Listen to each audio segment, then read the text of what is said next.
Premium, sum assured, deductibles, nominee, claim settlement ratio ఈ పదాలను మీరు ఎప్పుడైనా విన్నారా? చాలా కన్ఫ్యూజింగ్గా ఉన్నాయి కదా.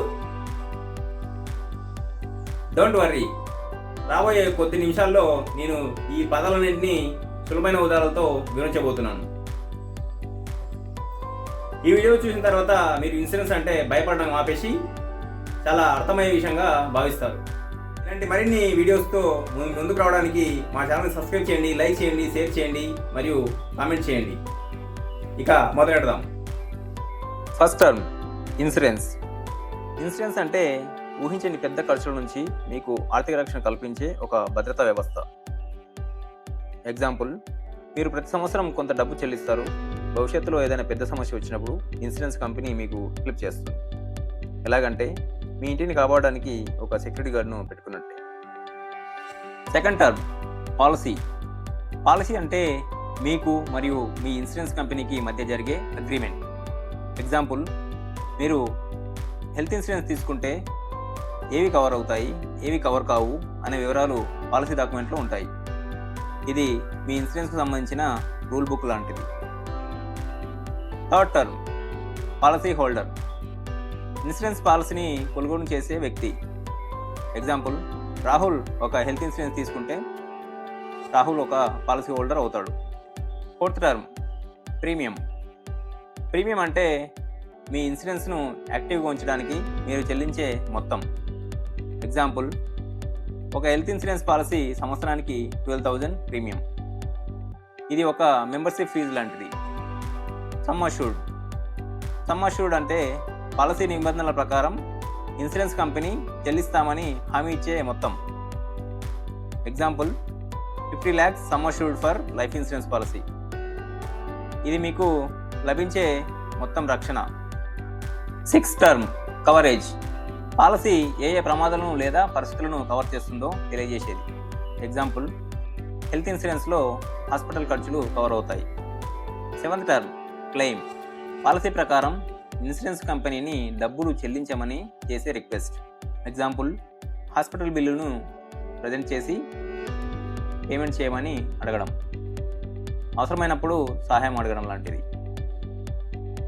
Eighth term claim settlement. Insurance company క్లెయిమ్ను ఆమోదించి డబ్బు చెల్లించడం. ఎగ్జాంపుల్, హాస్పిటల్ ఖర్చులను కంపెనీ చెల్లించడం. ఇది ఇచ్చిన మాట నిలబెట్టుకోవడం లాంటిది. Ninth term claim settlement ratio. Insurance company ఎన్ని క్లెయిమ్లను సెటిల్ చేసిందో చూపించే పర్సంటేజ్. ఎగ్జాంపుల్, సిఎస్ఆర్ 98% ఉంటే 100 క్లెయిమ్స్లో 98 సెటిల్ అయినట్టు. ఇది ఇన్సూరెన్స్ కంపెనీ యొక్క రిపోర్ట్ కార్డ్ లాంటిది. పర్సంటేజ్ ఎంత ఎక్కువ ఉంటే అంత మంచిది. 10th term nominee. పాలసీ ప్రయోజనాలను పొందడానికి మీరు ఎంపిక చేసిన వ్యక్తి. ఎగ్జాంపుల్, లైఫ్ ఇన్సూరెన్స్లో లైఫ్ పార్ట్నర్ని నామినీగా పెట్టడం. మీకు రిస్క్ అయితే ఇన్సూరెన్స్ డబ్బు తీసుకునే వ్యక్తి. 11th term beneficiary. ఇన్సూరెన్స్ డబ్బు పొందే వ్యక్తి. ఎగ్జాంపుల్, క్లెయిమ్ అప్రూవ్ అయిన తర్వాత నామినీ బెనిఫిషరీ అవుతాడు. డబ్బు అందుకునే వ్యక్తి లాంటి వాళ్ళు. 12th term deductibles.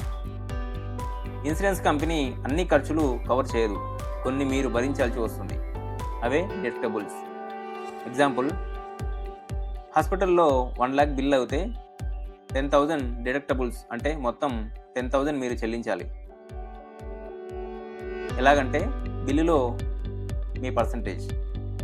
13th term copayment. Claim మొత్తంలో మీరు చెల్లించాల్సిన శాతం. ఎగ్జాంపుల్, 1 lakh బిల్లుపై 10% కోపే ఉంటే మీరు 10,000 చెల్లించాలి. ఇది బిల్లును పంచుకోవడం లాంటిది. ఇక్కడ డిడక్టబుల్స్కి కోపేమెంట్కి చిన్న డిఫరెంట్ ఉంటుంది. డిడక్టబుల్స్ అంటే ఇన్సూరెన్స్లో కవర్ కాని ఖర్చులు. కోపేమెంట్ అంటే కవర్ అయ్యే వాటిలో కూడా కొంత పర్సంటేజ్ మీరు పే చేయడం. 14th term pre existing diseases అంటే పాలసీ కొనుగోలు చేసే ముందు నుంచే ఉన్న ఆరోగ్య సమస్యలు. ఎగ్జాంపుల్, పాలసీ తీసుకునే ముందు నుంచే డయాబెటీస్ ఉంటే దాన్ని ప్రీ ఎగ్జిస్టింగ్ డిసీజెస్ అంటారు. Waiting period. ఇన్సూరెన్స్లో కొన్ని ప్రయోజనాలు పొందడానికి ముందు వేచి ఉండాల్సిన సమయం. ఎగ్జాంపుల్, ఇన్సూరెన్స్ కొనే టైంకి మీకు ఏమైనా ఆరోగ్య సమస్యలు ఉంటే అది ఇన్సూరెన్స్లో కవర్ చేయడానికి కొంత టైం వేచి ఉండాల్సి ఉంటుంది. కొన్ని పాత వ్యాధులకు 2 years దాకా వెయిటింగ్ పీరియడ్ ఉండొచ్చు. ఇది ఎలాగంటే కొత్త సర్వీస్ని ఉపయోగించే ముందు కొంతకాలం వేచి ఉండడం. ఎక్స్క్లూజన్స్ అంటే పాలసీలో కవర్ కాని విషయాలు. ఎగ్జాంపుల్, కొన్ని సర్జరీస్ పాలసీలో ఉండకపోవచ్చు. ఏవేవైతే ఉండవో ఆ లిస్ట్ని ఎక్స్క్లూజన్స్ అంటారు. రైడర్ పాలసీలో లేని వాటిని అదనపు ఛార్జ్ చేసి యాడ్ చేసుకోవడం. అదనపు ప్రయోజనం కోసం తీసుకునే ఆప్షనల్ ఫెసిలిటీ. ఎగ్జాంపుల్, లైఫ్ టర్మ్కి క్రిటికల్ ఇల్నెస్ రైడర్ని జోడించడం. ఇది ఎలాంటిదంటే ఒక పిజ్జాపై అదనపు టాపింగ్ వేసుకున్నట్లే. 18th టర్మ్ ఇన్సూరెన్స్ నిర్దిష్ట కాలానికి రక్షణ ఇచ్చే లైఫ్ టర్మ్. ఎగ్జాంపుల్, 30 years వరకు 1 crore కవరేజ్ ఉంటుంది. ఇది కొంతకాలం కోసం రక్షణను అద్దెకు తీసుకున్నట్టే. 19th టర్మ్ హెల్త్ ఇన్సూరెన్స్ వైద్య ఖర్చులు భరించడంలో సహాయపడే ఇన్సూరెన్స్. ఎగ్జాంపుల్, అనారోగ్యం వల్ల ఆసుపత్రిలో చేరినప్పుడు ఆరోగ్యానికి ఒక భద్రతా వలయం. 20th టర్మ్ లైఫ్ ఇన్సూరెన్స్ బీమా తీసుకున్న వ్యక్తి మరణిస్తే కుటుంబానికి ఆర్థిక సహాయం అందించే బీమా. ఎగ్జాంపుల్, కుటుంబ సభ్యులు పాలసీ ప్రయోజనాలను పొందడం. ఇది మీ కుటుంబ భవిష్యత్తుకు రక్షణ కవచం లాంటిది. నెట్వర్క్ హాస్పిటల్ ఇన్సూరెన్స్ కంపెనీతో టైఅప్ ఉన్న హాస్పిటల్స్. ఇక్కడ క్యాష్లెస్ ట్రీట్మెంట్ తీసుకోవచ్చు. Insurance company tie up hospital list అని అనుకోవచ్చు. 22nd టర్మ్ క్యాష్లెస్ క్లెయిమ్స్ అంటే ఇన్సూరెన్స్ కంపెనీ నేరుగా ఆసుపత్రికి డబ్బులు చెల్లించడం. నెట్వర్క్ హాస్పిటల్లో చికిత్స పొందితే ఇన్సూరెన్స్ క్లెయిమ్ డైరెక్ట్గా కంపెనీ పే చేస్తుంది. ఇది మొత్తం డబ్బును ముందుగా చెల్లించాల్సిన అవసరం లేదు. రీయింబర్స్మెంట్ క్లెయిమ్ మీరు నెట్వర్క్ హాస్పిటల్లో చికిత్స తీసుకోకపోతే ముందుగా మీరు ఖర్చు చేసి తర్వాత క్లెయిమ్ చేసుకోవడం. ఎగ్జాంపుల్, డిశ్చార్జ్ తర్వాత బిల్లుని సమర్పించి ఇన్సూరెన్స్ అమౌంట్ క్లెయిమ్ చేసుకోవడం. ఇది ఎలాంటిదంటే pay now claim letter. Policy renewal policy కాలంని ఎక్స్టెండ్ చేసుకోవడం. ఎవ్రీ ఇయర్ హెల్త్ ఇన్సూరెన్స్ని రెన్యువల్ చేసుకోవడం.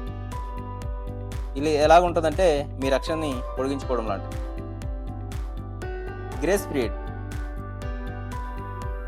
మీరు ఇన్సూరెన్స్ ప్రీమియం చెల్లించే గడువు ముగిసిన తర్వాత ఇచ్చే ఎక్స్ట్రా టర్మ్. ఎగ్జాంపుల్, పాలసీని రెన్యువల్ చేసుకోవడానికి కొన్ని ఎక్స్ట్రా డేస్ మీకు ఇస్తారు. ఇది ఎలాంటిదంటే ఇన్సూరెన్స్ రెన్యువల్కి రెండో అవకాశం. ఇన్సూరెన్స్ మొదట్లో చాలా క్లిష్టంగా అనిపించవచ్చు, కానీ ఈ 25 ముఖ్యమైన పదాలను అర్థం చేసుకున్న తర్వాత మీరు ఏ ఇన్సూరెన్స్ పాలసీ ఎంచుకోవాలో, ఎలా ఉపయోగించుకోవాలో మరింత కాన్ఫిడెన్స్గా నిర్ణయించగలరు. ఒక విషయం గుర్తుంచుకోండి, ఎవరైనా చెప్పారు కాబట్టి ఇన్సూరెన్స్ తీసుకోకండి. అది ఎలా పనిచేస్తుందో అర్థం చేసుకొని కొనండి. పైన చెప్పిన ప్రతి వర్డ్ని క్రాస్ వెరిఫై చేసుకోండి. ఇలాంటి మరిన్ని ఫైనాన్స్ వీడియోల కోసం మా నాన్నయ్య పైసా ఛానల్ని సబ్స్క్రైబ్ చేయండి. మరొక యూస్ఫుల్ కంటెంట్లో నెక్స్ట్ వీడియోలో కలుద్దాం. Thanks for watching.